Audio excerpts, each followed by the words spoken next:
The lorry rules the roads. They've grabbed the freight off the railways, they can bully their way into the traffic stream, and while we're down here, the driver's somewhere up there, cocooned in his cab. The railway saw it coming and was soon appealing to our common sense to tempt us back. On the whole, we took no notice.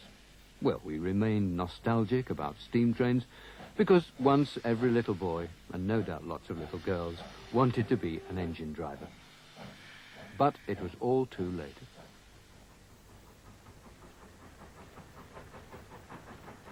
The steam engine would only perform as well as the crew who were on it. And if you had a driver or a fireman who was prepared to put the effort into the job, then that engine wouldn't perform. I mean, it all started with a heap of coal and a shovel. This looked like a road map, but it showed the network of railroads before so many were axed in the 1960s. This line joined two Bs, Bath and Bournemouth, with a little branch line to a third B, Burnham-on-Sea, change at Evercreech Junction. The independent Somerset and Dorset Joint Railway was important because it connected the industrial Midlands and the northwest with the south coast. But it always felt like a local family enterprise, and in that intimate atmosphere lay the seeds of its own destruction. Some unkindly called the S&D the slow and dirty. It was slow, forever switching back and forth between double and single lines. And it was dirty, steam-powered to the very end. But it took you to the seaside. Its grandest train was the Pines Express. The men who coaxed those steam engines up the steep gradients and over the Mendip Hills were the kings of their iron roads and of a closed world, the locomotive footplate. This film is about two of them, and it's also, therefore, about all of them. Their locomotives may have appeared dumb iron monsters, but to the railwaymen they were living creatures, and in the hands of an expert driver like Donald Beale, a bulldog could become a greyhound. Teamed up with his young fireman Peter Smith and a good locomotive, he was the master of his craft. You had your faith in the engine. I often spoke to them when I was going along, you know. I know the old girl would do it. She'll do it. Talk to her, come on, old girl, and although it was a bit dicey at times, we used to get through with it. We used to look forward to going to work. Each turn was different. We never had two trips the same. The footplate men of the S&D were the legendary heroes of the train spotters, people like Mike Arlett. Today, he's laid on a reunion, courtesy of the Midhants Railway Preservation Society. Donald Beale, Peter Smith, and the Pines Express working together again. But the harsh reality of the footplate can never be recaptured. Physically hard and often downright dangerous. Whenever we went in the tunnel, your handkerchief went into a bucket of water, and you had it over your mouth to keep as much cold air as you could. I was on the floor already. He was on the floor already, and when she slipped, I tried to shut the regulator, but she started priming at the same time. Now you can imagine that, working full out, the blast from the exhaust hitting the roof of the tunnel about 12 inches above, and the exhaust fumes from the whole of that firebox of an incandescent fire. You could feel the heat tingling your skins, and when you breathed, it was like swallowing, as Pete said, hot pokers. And of course, when she slept, it wasn't in half-hearted fashion. All you could see outside of the cab was a falling red-hot cinders. It's raining down over the engine, yes. Fantastic. Dante's Inferno. And just to finish finally, when we got to Midford, where we had to stop to release the brakes on the train, which is my job, but of course the firebox was virtually empty then, because all this lot had been cascaded out of the chimney, you see, back in... So you had to start all over again, did you? Well, actually, again, Donald came to my rescue. While I went back to release the brakes, Donald was there, you know, filling up the firebox again. I mean, because both of us were, you know, in quite a poor state. We were wheezing dreadfully, you know, with the fumes on our chest. These days, we can all get much closer to the stars of steam, like this massive rebuilt West Country class Pacific locomotive. And the crew are more approachable too. Could you sign the book for me, please, Peter? Yes, certainly. The interest in railways seems to be as intense now as ever it was. I mean, the Preservation Society's keeping the steam engine alive. It's a thing that could go on forever. When I joined the railway, I knew what I was in for. I knew I had to work every holiday. I knew I had to work nights, early mornings. I thought, well, that's it. I'll accept it. So I started August Bank Holiday 1919. I never had no inclination much before then for being a railwayman. But once you got into the shed, and the smell of the steam, smoke, paraffin, it sort of got into you. And then with the talking in the mess rooms, and watching the other drivers and firemen doing their work, you gradually began to get that ambition that one day I wanted to be a driver. When you were running along, you knew you were in charge of the whole job. And if you had a good fireman, like I was fortunate to have with Peter in later years, it was a pleasure to come to work.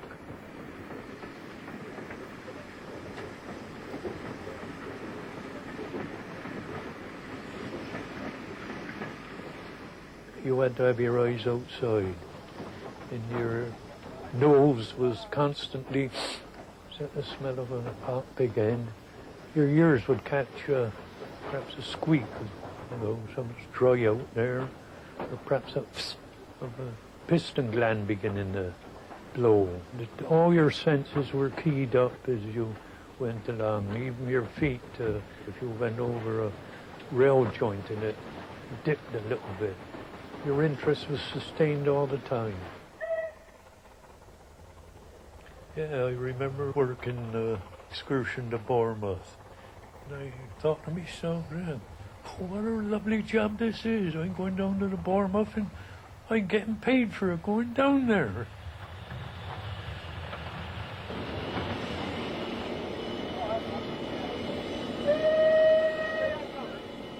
Oh, it was a dirty job, and you were black with the soot, and then the coal did stick. But it was all in the job. We never took a lot of notice of it.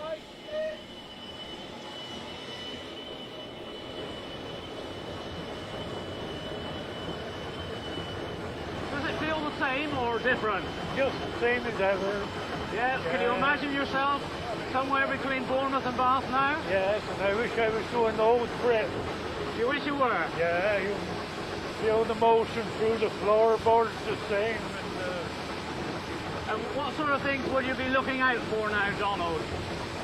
Anything out the normal. You look out to see that your line's clear.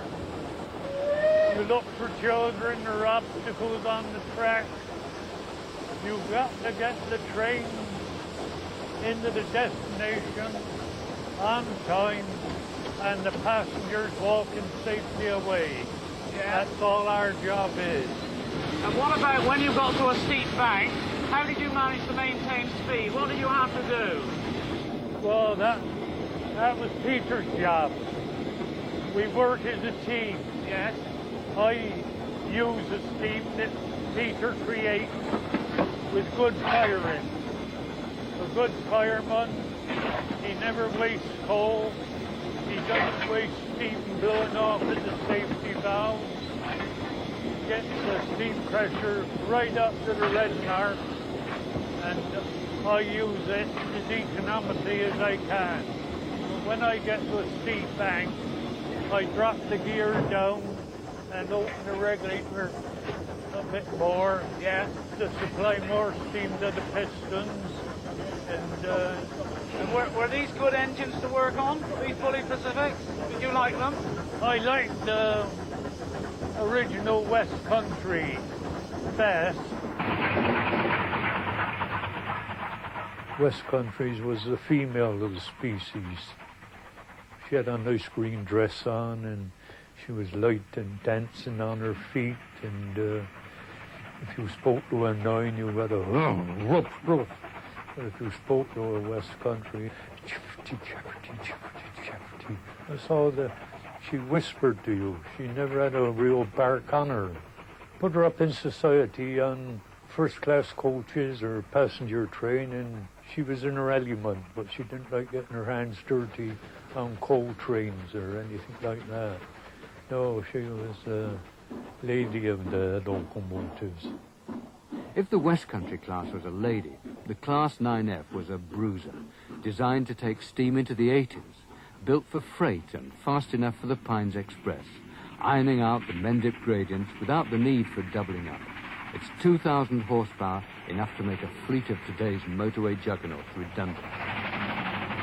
Perhaps the roads were not going to have it all their own way after all. On the Somerset and Dorset, they saw the 9Fs as their saviour.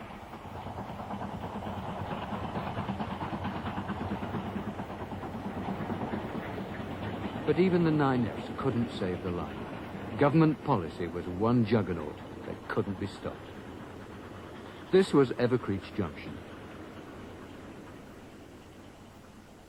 Today, the pace of change has overtaken it, and Evercreech has lost its junction. The stationmaster's house was sold, and the old track bed, which Donald Beale travelled for over 40 years, lies somewhere under the front lawn.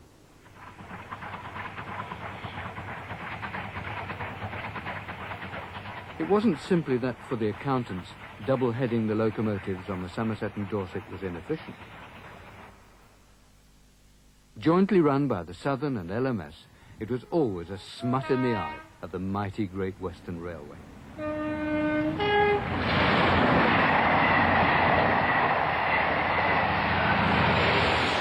When its successor, British Rail's Western Region, got control of the S&D, closure was inevitable. By 1966, it was gone. Exactly 20 years later, Mike Arlett and Peter Smith set out to walk its southern section. It was like looking for a grave in a deserted churchyard, and half expecting to see a ghost.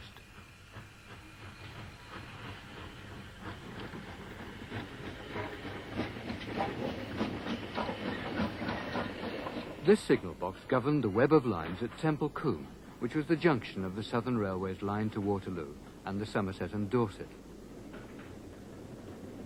It could be a shunter's nightmare here, and passengers needed the patience of Job. But the civil servants had none to spare. Today, there's hardly a trace of Temple Combe Junction to be seen. The old Slow and Dirty wasn't just closed. Within months, it was systematically wiped off the face of the landscape. But it was only part of a nationwide orgy of destruction. 5,000 miles of track ripped up and thrown on the scrap heap. Now only the southern line survives here, but through this arch you could once enjoy a view of rural England as the S&D took you to the seaside. So there was scenery from Sturminster Newton down over the River Stour. And in the summer, the boats paddling up and down the river. It was a lovely scene. In fact, the whole line was all countryside. We never ran through a built-up town at all.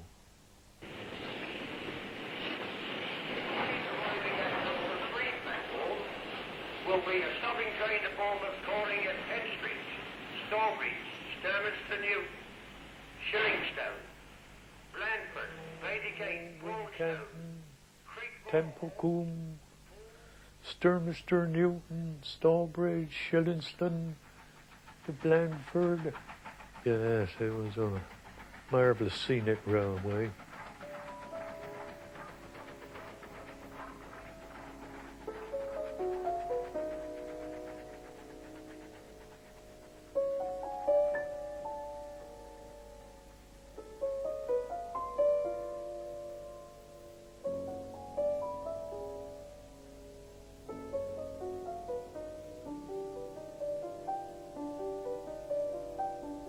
The only sizable town on the route was Blandford Forum, busy Blandford, now off the railway map.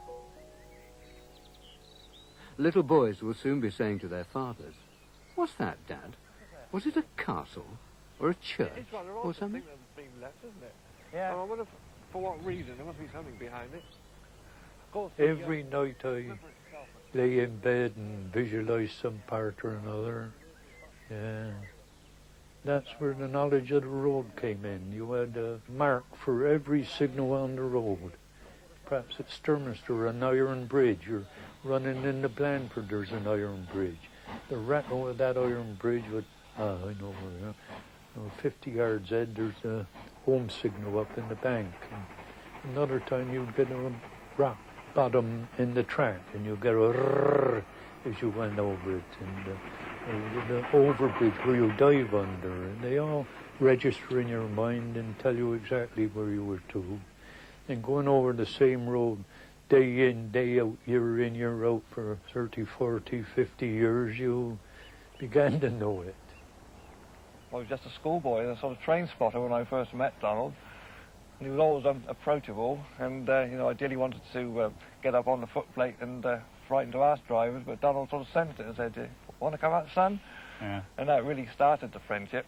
And it wasn't long before I was invited to his home. And it was really Donald who got me my job on the railway. He sort of organised it that I should turn up on the appointed day and see somebody, and he would arrange it all for me. Yeah. But of course what couldn't be arranged was that I would be his fireman at some stage during my career. And yet the sort of miracle happened really that I was just promoted. And I was then Donald's fireman in about 1958.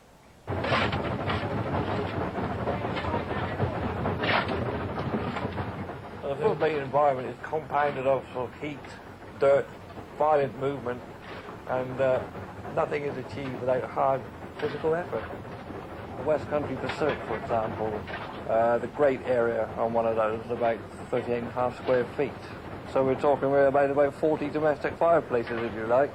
So probably you could shovel during your 8 or 9 hour shift something in the order of 6 to 8 tons, depending on the load and how the engine was worked.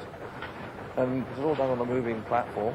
And when you're travelling at 60 to 70, 80 miles an hour, it takes quite a bit of time really to get your sea legs free, I suppose. The fireman was also responsible for the injectors, just feeding water into the boiler. He also had to make sure that he was disengaged from firing to assist his driver in sighting signals. And generally, he wasn't just a cold shoveler, there was more to the job than that. And if it was done well, it was a real craft, and it was, I thought it was lovely to watch when a fireman did his job well. It all stemmed down really to physical effort, skill, and a feeling for the locomotive that you were working on. Footplate work is teamwork, really, and Donald and I worked as a very good team. As a driver, Donald was a marvellous chap to work with. Because in fact, drivers had it in their power to make life very hard for firemen. But Donald respected his firemen, and I think just about every fireman who ever worked for Donald respected him. In the old days, the old driver, he was an uncrowned king, and some of them wouldn't speak to you all day. And, sometimes if you would be firing a bit, and if they thought you were putting a bit too much on, they'd simply kick the shovelful all over the footplate. That's what made a lot of us think, well, if I ever get the chance to be a driver, I'll treat my mate different than that. But they were some old so-and-sos in my early days. And there's nothing to beat it. I mean, you're on the engine, aren't you? You're your own boss. Pete and I, you're on our own boss, and nobody can come up and say, do this, do that, or the other. We can simply say, get off the footplate. Yeah. But as long as you kept your nose clean, done your job properly, you never saw a boss from one year's end to another. Was that the main appeal of the job then, the fact that you were your own boss all the time? No, it was open air. Was it? Yes, you were out in open air all day long. You saw every season. Yeah. The snow in the winter, the primroses in the spring, the summer. Pete and I, we had many a struggle up over the Mendits, and sometimes the harder the job, and the more we had to struggle. the more pleasure we got at the end of the day, knowing that we got through. And What was it, a sense of achievement of actually beating the elements? if you were on early turns, say 2:45 now or the 3:30 goods, you took your breakfast with you, and as and when the occasion arose, we were back in the siding, right? 5-10 minutes. You simply set that to and fried up. How about the shovel where you get the sausages? Right, well, come on top of it, and they got it, Donald? Yeah.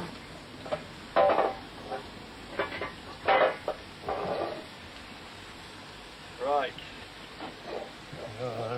There you go.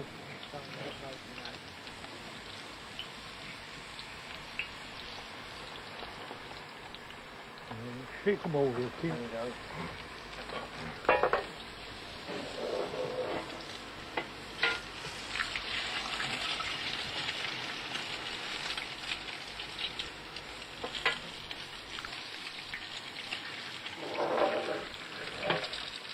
Lovely grub. Get this on a nice frosty morning, and the smell gives you an appetite better than what you had before. And in the summer months, if you were in a shunting yard with the fields on either side, like at Evercreech Junction, or the fireman would nip off the engine into the field. About 5 minutes up and down, he'd come back with his cap full of mushrooms, and into the pan they went. And the shunters would be in the cabin having their breakfast, and we'd sit on the engine and enjoy our fry up. A couple of bits of fried bread, didn't we? Yeah, that's right, yeah. Turn them over, they look lovely and brown too.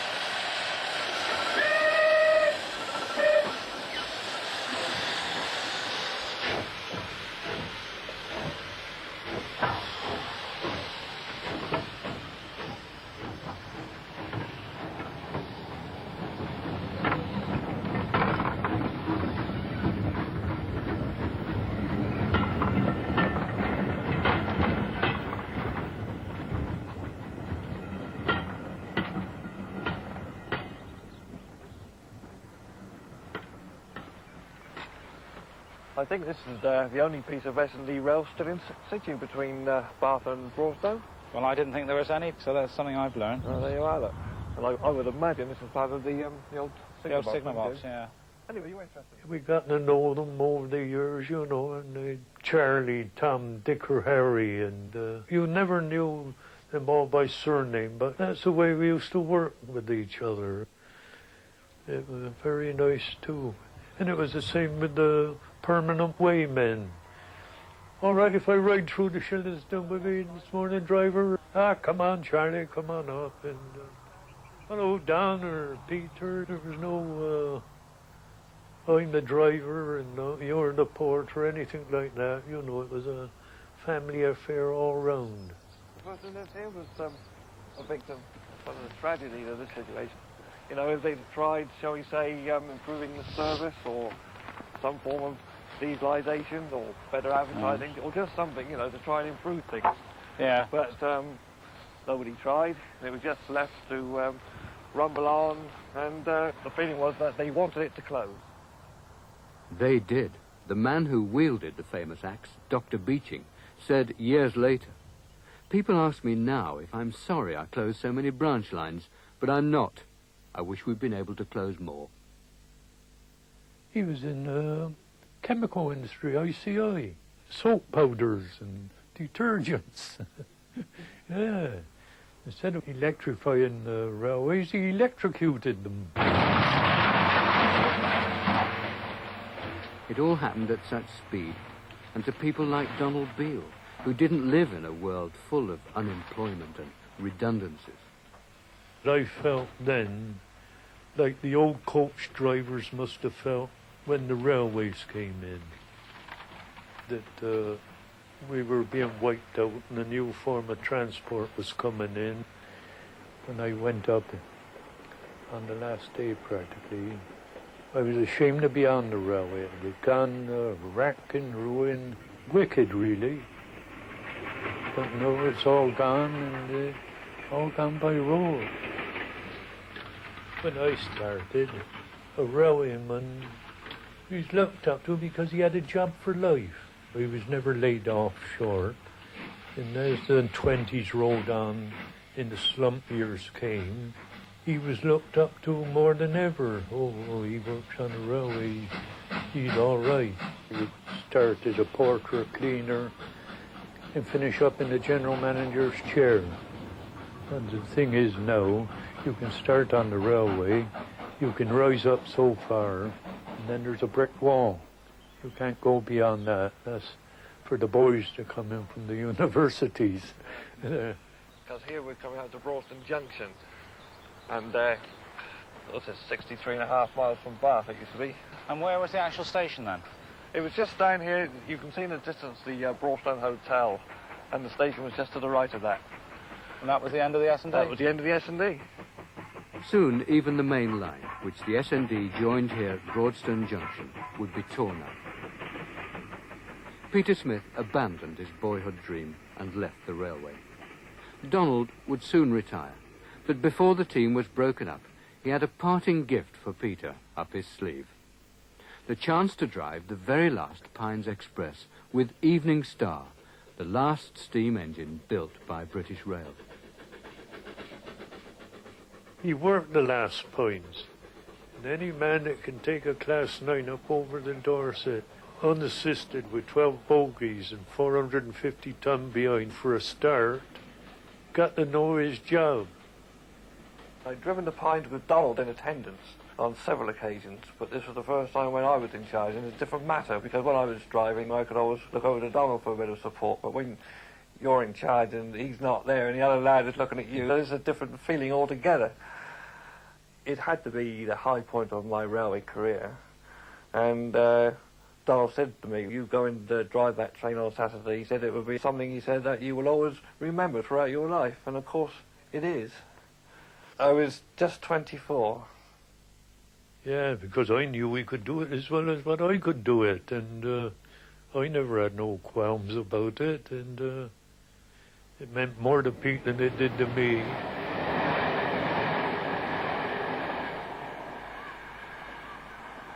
Thousands of people from the mill towns of the northwest and from the city of 1,000 trades, Birmingham, got their first glimpse of the sea here. On summer Saturdays, trains loaded with happy holidaymakers poured into Bournemouth from all directions, while last week's visitors went home.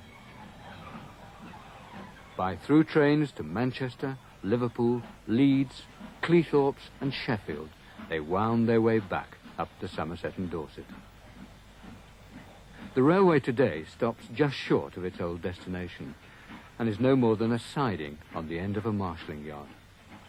Bournemouth West Station itself has its own commentary on all that's gone before. It's a road and a car park.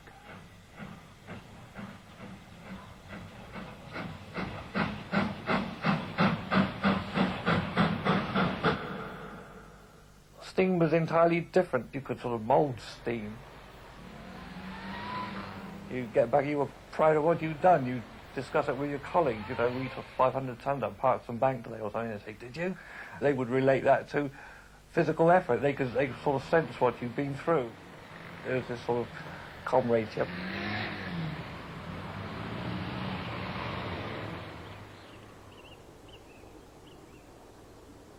I'm one of 11 in my family, and I'm the only one that dirtied my hands.